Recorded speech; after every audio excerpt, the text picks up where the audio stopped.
Because of social media and the advance of technology, we can see the suffering immediately by live streams. Coming over here from watching the videos is totally different. Here, because you can feel the people. Actually, it's a lesson for me also. I can see the suffering and the hardship. I feel touched. I feel privileged to know them. This is what we want humanity, is that kind of kindness. And hopefully, we give them a helping hand. That's what they need. And may Tzu Chi also find a way to help them. Ang nakabuti lang po sa Panginoon, walang binawian ng buhay sa amin. Lahat kami kana-survive. Sana may tumutulong sa amin kahit may inom lang. Ang kaning akong asawa, ako ni siyang gipaunag pagawas. Matong ako lagi nagtabang pa man ko sa mga hayop nako, mato na trap ko.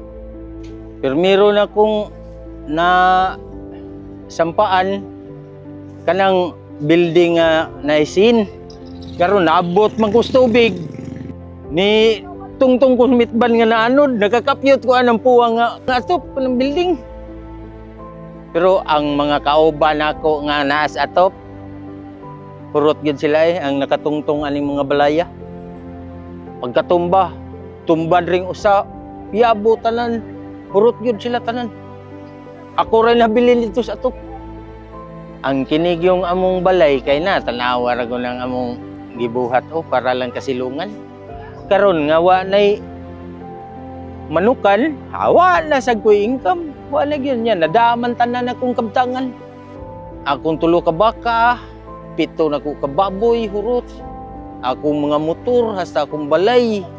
Ang mga halis akong hayop hurot, tuway nabilin. Ang nadaragin ako, ang tapot lawas ra. Wa na gay ko sinilas. Upat pa ang wa makit-i. Nya 7 ang nakitaan. Ang nahaya na. Ang ina namatay, ang anak, usa.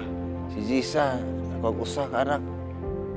Yung akong pagumangkon sa bago pang nauli diha. Gaganina na abot. Matay na, gihaya niya. Napay, kauno na mo, duha. Sa akong kuan gid kadugo gud, mama na ko akong iwan. Sa akong igagaw kuan 3 o 4. Si ang among kuan ang wa pa makita si mama o si kuan.